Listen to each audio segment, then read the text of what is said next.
Hello বন্ধুরা, তোমার সকলকে স্বাগতম তোমাদেরই চ্যানেল WB প্রাইভেট টিউশনে। আজকের এই ভিডিওতে আমরা ABTA মাধ্যমিক টেস্ট পেপার 2021-22-এর 106 নম্বর পেজে যে অঙ্কের একটি প্রশ্নপত্র রয়েছে, সেই প্রশ্নপত্রের 1-এর দাগের, 2-এর দাগের এবং 3-এর দাগের শর্ট কোশ্চেনগুলো নিয়ে আজকের এই ভিডিওতে আলোচনা করব। তো ভিডিও শুরু হওয়ার আগে তোমার চ্যানেল নতুন হও তো চ্যানেলটি সাবস্ক্রাইব করে পাশে থাকা বেল আইকনটি প্রেস করে নোটিফিকেশান অন করে দাও। চলো এই ক্লাস শুরু করা যাক। তো ভিডিও শুরু করার আগে একটি রিকোয়েস্ট, তোমরা ABTA টেস্ট পেপারটা সঙ্গে নিয়ে বসো, প্রশ্নগুলো দেখবে এবং এখান থেকে আমি অঙ্কগুলো বুঝিয়ে দেবো, তো তাতে তোমাদের সুবিধা হবে। তো দেখো তোমরা তোমাদের বইয়েতে প্রথম প্রশ্নটা কি বলছে, 1-এর দাগের 1-এরটা বলছে 5 বছরের মোট সুদ আসলের 1/5 হলে বার্ষিক সরল সুদের হার, 4টি অপশান রয়েছে। তা দেখো ধরি সরল সুদের হার R%, এর পার্সেন্ট লিখে দেবে R%, আসল হচ্ছে P, সময় T হচ্ছে টাইম 5 বছর, আর I সমান বলে দিয়েছে কি বলেছে, বলেছে যে আসলের 1/5, আসল মানে P, তাহলে P এর 1/5 মানে 1/5 ইন্টু P সমান P/5। আমরা কি জানি ফর্মুলা সরল সুদের ক্ষেত্রে, I = PRT/100। তো I এর জায়গায় বসাবো P/5, P এর জায়গায় P থাকবে, আর এর জায়গায় আর থাকবে, T এর জায়গায় 5 বছর এবং বাই 100। তো কোনাকুনি গুণ করলে দেখো 5×5 = 25 PR = 100 P, R = বের করতে হবে 100 P/25 P, PP কেটে গেল, আর 25কে 4 দিয়ে কাটলে 4×5 = 100 সমান 4%। তো সঠিক উত্তর হবে অপশান নাম্বার A, 4%। নেক্সট অঙ্ক দেখো 2-এরটা কি বলছে, 2-এর অঙ্কটা তোমার বইয়ে দেখো একটু, বলছে দুই ব্যক্তি কোনো ব্যবসায় X টাকা এবং Y টাকা যথাক্রমে Z এবং W একক সময়ের বিনিয়োগ করলে তাদের লাভাংশের অনুপাত। তাহলে দেখো কি বলছে, দুটো ব্যক্তি আছে, তা আমরা কি জানি লাভাংশের অনুপাত কীভাবে বের করে, যেই টাকাটা ব্যয় করেছে, বিনিয়োগ করেছে, সেটা ইনটু যত সময়ের জন্য বিনিয়োগ করেছে সেটা। এখানে দেখো প্রথম ব্যক্তি যে বলেছে সে টাকা বিনিয়োগ করেছে কত, X টাকা, কত সময়ের জন্য বলছে এখানে Z সময়ের জন্য, আর দ্বিতীয় ব্যক্তি Y টাকা বিনিয়োগ করেছে W সময়ের জন্য। তাহলে কি হবে, X into Z is to Y into W। তাহলে কি হচ্ছে, XZ ইজ টু YW। সঠিক উত্তর হবে অপশান নাম্বার B। নেক্সট প্রশ্ন দেখো বইয়েতে 3-এরটা কি বলছে, 3-এরটা বলছে যদি 5x² + 13k + k = 0 দ্বিঘাত সমীকরণের বীজদ্বয় একটি অপরটি অনন্যক হয়, তবে k এর মান, 4টি অপশান রয়েছে। তা দেখো অনন্যক মানে 1/, হয়, তোমরা নিশ্চয়ই জানো, কোনো সংখ্যা যদি বলে অনন্যক বলে তাহলে সেটা 1/, হয়ে যায় তার। তাহলে এখানে দেখো কি বলছে 3-এরটা, ধরি 5x² + 13k + k = 0 দ্বিঘাত সমীকরণে দুটি বীজ হচ্ছে, একটা হচ্ছে আলফা, একটা হচ্ছে 1/α। কেন ধরলাম, কারণ বলেছে একটি বীজ অপরটির অনন্যক হবে, একটি যদি আলফা হয় তাহলে অপরটি 1/α হবে, তাই হয়েছে এটা। তো আমরা আবার কি জানি, দ্বিঘাত সমীকরণ তোমরা নিশ্চয়ই পড়েছো, দ্বিঘাত সমীকরণে যে বীজদ্বয় হয়, বীজদ্বয়ের গুণফলের ফর্মুলা কি হয়, বীজদ্বয়ের গুণফলের ফর্মুলা হয় C/A। এখানে যে সমীকরণটা আছে 5x² + 13k + k, এখানে দেখো A মানে 5, B মানে 13 আর C মানে k। তাহলে এখানে কি পেলাম, তাহলে এখানে দেখো যদি বীজদ্বয় গুণ করো, আলফা ইন্টু 1/α = C মানে k, আর A মানে 5, k/5। তো আলফা আলফা কেটে যাবে, কারণ হচ্ছে ওপর নিচে আছে, কোনাকুনি কেটে যাবে, তাহলে 1 হয়ে যাবে, k/1 = k/5, k = 5। অপশান হবে C, সঠিক উত্তর হবে অপশান নাম্বার C। নেক্সট প্রশ্ন বলছে দেখো 4-এরটা, বলছে ABC ত্রিভুজের বাহুগুলি লম্ব সমদ্বিখণ্ডকত্রয় পরস্পর O বিন্দুতে ছেদ করছে, কোণ OAB 50 ডিগ্রি হলে কোণ ACB এর মান, একটা অপশান রয়েছে। তো এখানে দেখো এই ত্রিভুজটা এঁকেছি, একটা ত্রিভুজ এঁকে এবং এর মধ্যবিন্দু দিয়ে ঠিক আছে, এই যে মধ্যবিন্দু দিয়ে গেছে এগুলো তিনটি, এবং একটি এটা কি রয়েছে পরিবৃত্ত। তবে একটু ভালো ফলো করো এটা। তো এখানে কি কি দেওয়া আছে আগে দেখে নাও আর কি চেয়েছে। কোণ ও A B, O A B মানে এই কোণটা, এই কোণটা বলে দিয়েছে কত 50 ডিগ্রি বলে দিয়েছে। আর চেয়েছে কি কোণ এ সি বি, মানে কোণ এ সি বি মানে হচ্ছে এই কোণটা জানতে চেয়েছে। তাহলে দেখো ত্রিভুজ ও এ বি এর ক্ষেত্রে, ত্রিভুজ ও এ বি এর ক্ষেত্রে ও এ বি এই ত্রিভুজটার ক্ষেত্রে এ কি হচ্ছে O is equal to O B. কেন? কারণ হচ্ছে দুটি এ আর ও বি দুটি বৃত্তের ব্যাসার্ধ। তাহলে আমরা কি জানি, যদি দুটি বাহু সমান হয় তাহলে কোণগুলো কি হবে সমান হবে। তার মানে কি কোণ ও এ বি 50 বলা আছে, মানে কোণ ও বি এও 50 হবে। এই কোণটা 50 বলা আছে মানে এটাও 50 হবে। কেন? কারণ এদের বাহুগুলো সমান ছিল, তাই সমদ্বিবাহুর দুটি বাহু সমান মানে দুটি কোণও সমান, তাই। তাহলে এখান থেকে এই যে কোণটা এ ও বি এটি পেয়ে যাব, কারণ একটি ত্রিভুজের তিনটি কোণের সমষ্টি 180 ডিগ্রি হয়।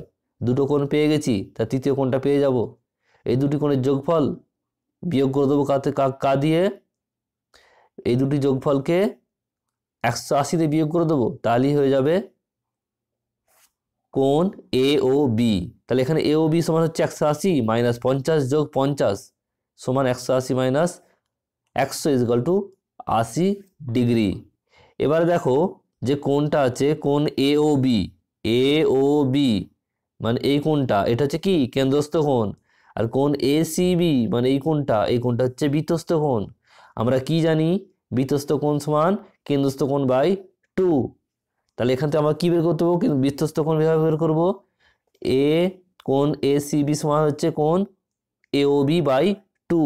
এ ও বি কত বেরোলো 80 ডিগ্রি বাই 2 সমান 40, তাহলে 40 ডিগ্রি। সঠিক উত্তর হবে option number C 40 degree.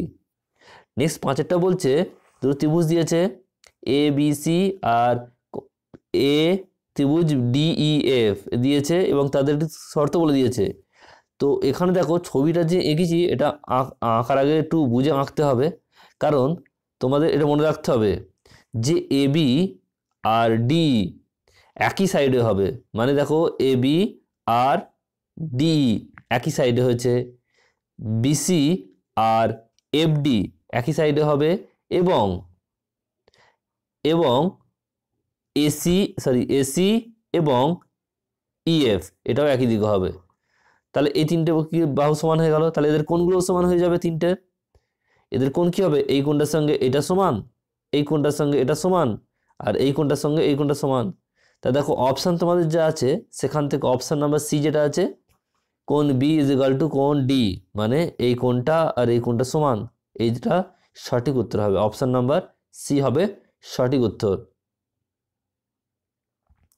Next প্রশ্ন দেখো 6টা বলছে, প্রশ্নটা তোমরা পড়ে নাও বই থেকে। 6টা বলছে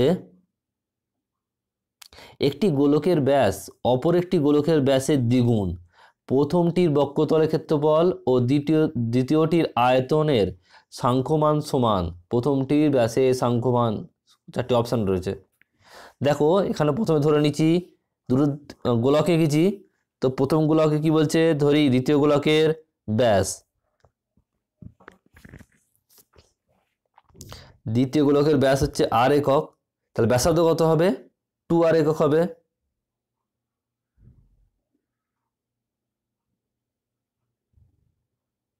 ব্যাসার্ধ ধরেছি ধরো দ্বিতীয় গোলকের ব্যাসার্ধ হচ্ছে আর একক, তাহলে ব্যাসার্ধ কি হবে ব্যাস কি হবে ডবল হবে, মানে 2r হবে। প্রথম গোলকের ব্যাস তাহলে কত হবে বলেছে দ্বিগুণ, দ্বিতীয় গোলকের ব্যাসের দ্বিগুণ, তার মানে কি হয় 2 × 2r সমান হচ্ছে 4r। আর এর ব্যাসার্ধ কত হবে প্রথম গোলকের 4r বাই 2 মানে হাফ হয়, সমান হচ্ছে 2r একক। তাহলে দেখো এখানে প্রথম গোলকের ব্যাস হচ্ছে 4r, ব্যাসার্ধ হচ্ছে 2r, আর দ্বিতীয় গোলকের ব্যাসার্ধ হচ্ছে r আর ব্যাস হচ্ছে 2r। তো প্রথমগুলোকে বক্ষতলের ক্ষেত্রে বলেছে বের করতে বলেছে। তার বক্ষতলের ফর্মুলা কি জানি আমরা, 4πr²। গোলকের বক্ষতলের ফর্মুলা হচ্ছে 4πr²। তো আর এর জায়গায় প্রথম যে গোলকের ক্ষেত্রে আর এর জায়গায় কি বসাবো, ব্যাসার্ধ মানে 2r বসাবো। তাহলে এটা পুট করলে কত হবে দেখো, 16πr² বর্গ একক হবে। এটা গুণ করে দেখে নেবে, 2 স্কোয়ার 4 হয়, আর স্কোয়ার আর হয়, আর স্কোয়ার আর স্কোয়ার হয়, তাহলে কি হবে 4 4 16πr²। তারপর দেখো কি বলছে, দ্বিতীয় গোলকের ক্ষেত্রে আয়তন বলেছে। দ্বিতীয় ক্ষেত্রে আয়তন কি ফর্মুলা, 4/3 πr³ শর্তানুসারে দুটো সমান বলেছে। তাহলে কি করে দেবো, সমান করে দেবো, 16πr² = 4/3 πr³। তাহলে পাই পাই কেটে গেল, কোনাকুনি গুণ করলে 3 16 48r² = 4r³।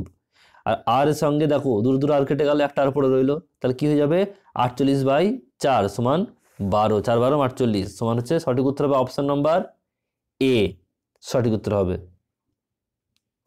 নেক্সট অঙ্কটা পড়ো 2 এর দাগের, বলছে কি শূন্যস্থান পূরণ করতে হবে। এক একটা কি বলছে দেখো, 2 এর দাগের এক একটা, একটি মেশিনের দাম প্রতি বছর 2r% হ্রাস পায়, বর্তমান মূল্য 2p টাকা হলে 2n বছর আগে মেশিনটির মূল্য ছিল ড্যাশ।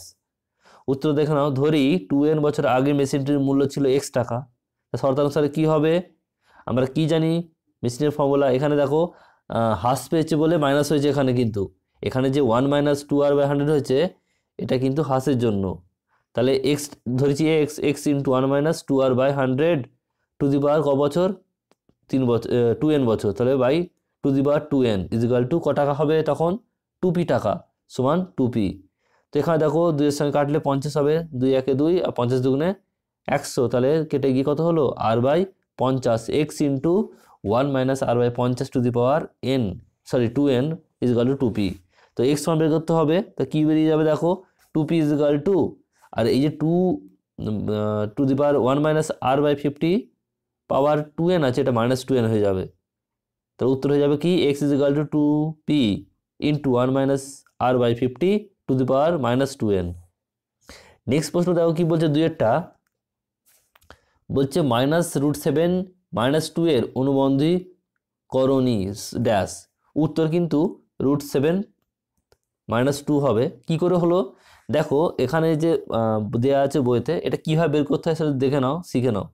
তো -√7 - 2 এর অনুবন্ধী করণী দুটো হতে পারে, একটা তো হতে পারে √7 - 2, আর একটা হতে পারে -√7 + 2। এবারে অনুবন্ধীকরণী হওয়ার শর্ত কি, অনুবন্ধীকরণী হওয়ার শর্ত, যে দুটো করণীকে তুমি যাচাই করবে সে দুটি করণী সে দুটিকে যোগ করবে এবং গুণ করবে। যোগ এবং গুণ করে যদি পূর্ণ সংখ্যা আসে, কোনো রুট সংখ্যা না আসে, শুধু পূর্ণ সংখ্যা আসে, তবে সেটা একে অপরের অনুবন্ধীকরণী বলবো। আমি প্রথমটা দিয়ে করে দেখিয়ে দিয়েছি, √7 - 2 এটা দিয়ে করে দেখিয়েছি। দেখো এখানে দুটি, একটা প্রথমে গুণ করে যোগ করে আসছে -4, আর গুণ করে আসছে -3। তো এই জন্য এটি এর অনুবন্ধীকরণী হলো। তোমাদের বাড়ির কাজ হচ্ছে -√7 + 2 এটা দিয়ে একবার গুণ করে আর একবার যোগ করে দেখবে এটা বেরোচ্ছে কি না, এটা বেরোবে না, তাই এটা অনুবন্ধীকরণী নয়। তোমরা কিন্তু করে দেখবে এবং কমেন্টে জানাবে। নেক্সট প্রশ্ন দেখো 3 প্রশ্নটা বলছে, a এর 2/3 সমান b এর 75% = c এর 0.6 হলে a = b = c সমান ড্যাশ। তো এখানে দেখো কি বলছি, a এর 2/3 = b এর 75% = c এর 0.6 = কে ধরেছি। তাহলে দেখো a × এর মানে গুণ, a × 2/3 = b এর 75% মানে 75/100 = c এর 0.6 মানে 6/10। কাটাকুটি করলে কি দাঁড়াচ্ছে দেখো, 2a/3 = 3b, 25 দিয়ে কাটলে 3 25 75, 4 25 100, এটা কেটে গেল। এখান থেকে এটা 25 দিয়ে কাটবে, এটা বেরোবে। আর এখানে দশমিক তুলে এখানে 10 বসিয়েছি, একটা শূন্যর জন্য, 1 দশমিকের পর 1 ঘর আছে বলে শূন্য বসেছে। তাহলে কি দাঁড়ালো, 2a/3 = 3b/4 = 3c/5 = k। তাহলে এখান থেকে কি করব, এই তিনটি সমান আছে k এর সঙ্গে, তাহলে একে একে সমান করে দেবো। 2a/3 = k সমান a সমান কত বেরোবে, কোনাকুনি গুণ করো, 3k/2। আবার কি করব 3b/4 ইজিক্যাল টু কে করব, এখান থেকে বি বের করব, বি হবে কি 4k/3। আর 3c/5 ইজিক্যাল টু কে ধরবো, এখানে সি হলে কি হবে 5k/3। তাহলে এ বি সি এর মান বেরিয়ে গেল। এবার এদেরকে কি করে দেবো, এদের অনুপাতটা বের করতে হবে। অনুপাতটা দেখো কি করব, A is to B is to C সমান করবো 3k/2 is to 4k/3 is equal to 5k/3। K উঠে গেল, তাহলে কি পড়ে রইল 3/2 ইজ টু 4/3 ইজ টু 5/3। এখানে দেখো নিচে যে রয়েছে 2 হর 2 3 3 এর লসাগু করবো, এর লসাগু করলে হবে 6 বেরোবে। তো সকলকে 6 দিয়ে গুণ করে দাও।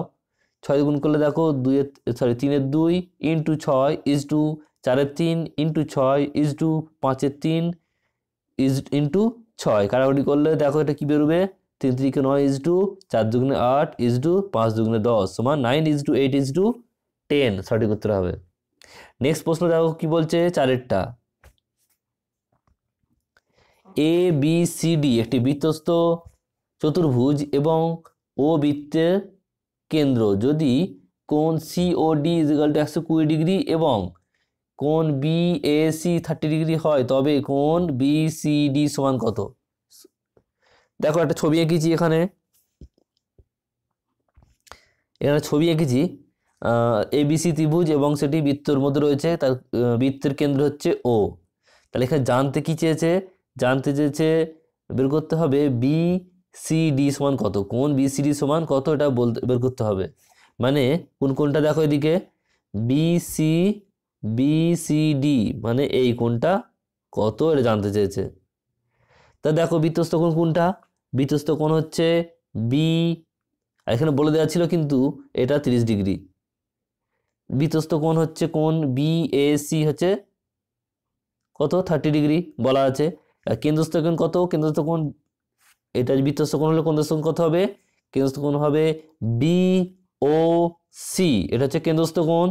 তাহলে এটা কত হবে, বৃত্তস্থ কোণের ডবল হয়, তাহলে 2 × 30 সমান 60। তাহলে কি পেয়ে গেলাম, তাহলে আমরা পেয়ে গেছি কোণ বিএসি পেয়েছি এবং কোণ বিওসি দুটোই পেয়েছি। এবার দেখো ত্রিভুজ বিওসি মানে এই যে ত্রিভুজটা, এর কথা বলছি আমি। বিওসি এর ক্ষেত্রে কি হচ্ছে, কোণ বিওসি সমান 60 ডিগ্রি বলা আছে। আর তাহলে দেখো এর আবার দেখো এই যে বাহু দুটো সমান, মানে ওবি আর ওসি সমান। কেন, কারণ হচ্ছে দুটো একই বৃত্তের ব্যাসার্ধ তাই সমান। তাহলে কি হচ্ছে, তাহলে এটা সমদ্বিবাহু ত্রিভুজ হলো, সমদ্বিবাহু ত্রিভুজ। তাহলে এখানে দেখো যে এখানে যে বলা আছে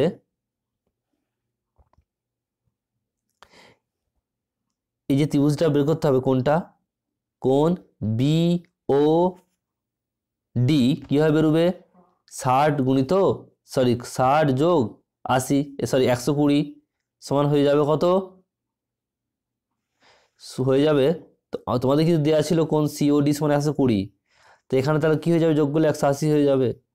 আর কোণ বিসিডি কি হচ্ছে অর্ধবৃত্তস্থ কোণ, তাহলে এটা কি হবে, এটি একটি যদি বিওডি কি হয় ব্যাস হয় ওই ত্রিভুজের, তাহলে এটা হচ্ছে কি কোণ কোণ বিসিডি হচ্ছে অর্ধবৃত্তস্থ কোণ, এটা কত হবে 90 ডিগ্রি। সঠিক উত্তর হবে কত হবে 90 ডিগ্রি। নেক্সট 5-এর প্রশ্নটা দেখো, তোমরা পড়ো। 5-এর প্রশ্নটা বলছে দুটি সমান জ্যায়ের দৈর্ঘ্য ড্যাশ সেমি এবং তাদের মধ্যে দূরত্ব 8 সেমি হলে বৃত্তটির ব্যাস হবে 10 সেমি। দেখো একটি ত্রিভুজ এঁকেছি, একটি বৃত্ত এঁকেছি এবং তার দুটো ব্যাস এঁকেছি। এই দুটো ব্যাস বলছে সমান, এই ব্যাস দুটো সমান। তা এদের ভ্যালু জানতে চেয়েছে যে কত, এই যে ব্যাস দুটো জ্যা দুটোর, এই যে জ্যা দুটো রয়েছে জ্যা দুটো সমান, কিন্তু জ্যায়ের ভ্যালুটা জানতে চাইছে কত। আর এখানে দেখো বলে দিচ্ছে এ দুটোর মধ্যে দূরত্ব হচ্ছে 8, তার মানে হচ্ছে এটা বৃত্তের মাঝখান দিয়ে গেছে, কেন্দ্রের মাঝখান দিয়ে, তাহলে এটা কি হবে 4 আর 4 এখানে। তো নাম দিচ্ছি দেখো, প্রথমে এটা বাড়িয়ে দিচ্ছি এখান থেকে এটা যোগ করেছি, এটা যোগ করে দিচ্ছি এবং এটা যোগ করে দিচ্ছি। তাহলে এখান থেকে দেখো নাম দিচ্ছি এ বি সি ডি নাম দিচ্ছি এবং ও। তাহলে এখানে প্রথমত এখানে বলা আছে যে এর ব্যাস বলে দিয়েছিল, ব্যাস বলেছে কত 5 সেমি, তাহলে ব্যাসার্ধ কত হবে? সরি, ব্যাস বলছে 10 সেমি, তা ব্যাসার্ধ কত হবে? নিশ্চয়ই 5 সেমি হবে। তাই এই যে এটা আছে তোমার ওবি আর ওডি, এগুলো সব কত? 5। এও আর সিও এগুলো সবই কি হচ্ছে? 5 সেমি করে। তারপরে দেখো কি বলছে এখানে, এই যে ত্রিভুজটা আছে এখানে দুটো ত্রিভুজ উৎপন্ন হয়েছে। একটা ত্রিভুজ বলছে কোনটা? এ ও বি, মানে হচ্ছে এই ত্রিভুজটা, এবং আরেকটা ত্রিভুজ বলছে এই ত্রিভুজটা। এই যে ত্রিভুজ দুটো বেরিয়েছে এ ও বি আর সি ও ডি, এই ত্রিভুজ দুটো মধ্যে দেখবো, চেক করে দেখবো। এখানে দেখো কোন 4টি বাহুই সমান, এ ও is equal to O B is equal to O C is equal to O D. এগুলো হচ্ছে কেন ব্যাস সমান? কারণ হচ্ছে একই বৃত্তের এগুলো সবগুলোই ব্যাসার্ধ, তা সবগুলোর মানও সমান হবে। আবার দেখো A B is equal two CD, মানে কি? জ্যা দুটো সমান। এটা কেন বললাম? এটা প্রদত্ত মানে প্রশ্নই বলা আছে যে জ্যা দুটো সমান। তারপরে দেখো বলছে O M is equal to O N, এখানে বলেছিল জ্যা দুটোর মধ্যে দূরত্ব 8, তার মানে কী হবে? এই দুটোর মধ্যে তাহলে এন ও আর এম ও এই দুটো কী হচ্ছে? 4 4 করে হবে, তাহলে এই দুটো সমান নিশ্চয়। তো তাহলে কী হলো? ত্রিভুজ দুটো কী হলো? সর্বসম হয়ে গেল। এবারে দেখো ত্রিভুজ ও এম ডি, ও এম ডি মানে আমি এই ত্রিভুজের কথা বলছি। এই ত্রিভুজটার ক্ষেত্রে কী হচ্ছে? আমরা কি জানি? এটা সমকোণী ত্রিভুজ। এর ক্ষেত্রে তাহলে কী লাগাবো? পিথাগোরাসের সূত্র লাগাবো। পিথাগোরাসের সূত্র কি জানি আমরা? অতিভুজ স্কোয়ার ইজিক্যাল টু লম্ব স্কোয়ার প্লাস ভূমি স্কোয়ার। এখানে ভূমি বের করতে হবে, মানে এমডি। তাহলে কি হয়ে যাবে? MD is equal to root under অতিভুজ মানে হচ্ছে ওডি স্কোয়ার মাইনাস লম্ব মানে হচ্ছে ও এম তার স্কোয়ার। তাই এখানে আমরা কি জানি? আমরা অতিভুজ জানি 5, কারণ এটা ব্যাসার্ধ বের করেছিলাম, বললাম ব্যাসার্ধ ছিল এটা। আর এটা হচ্ছে লম্বের দুটি অর্ধেক, মানে 4 4, 8 ছিল, এটা অর্ধেক হবে, তাহলে 4 হবে। তাহলে দেখো root under 5 square minus 4 square is equal to root করলে কত পাচ্ছি আমরা? 3 পাচ্ছি। তাহলে এখানে দেখো আমরা কি বলছি? সিডি সমান কি? সিডি সমান সিএম প্লাস এমডি। তাহলে এই দুটো কি হবে? ওটা অর্ধেক, মানে এটাও সমান, তাহলে এটাও 3 হবে, তো এটাও 3 হবে, সিএমও 3 হবে আর এমডিও 3 হবে, তা 3 3 6, 6 সেমি উত্তর হবে। নেক্সট প্রশ্ন দেখো 6টা। 6 প্রশ্ন বলছে একটি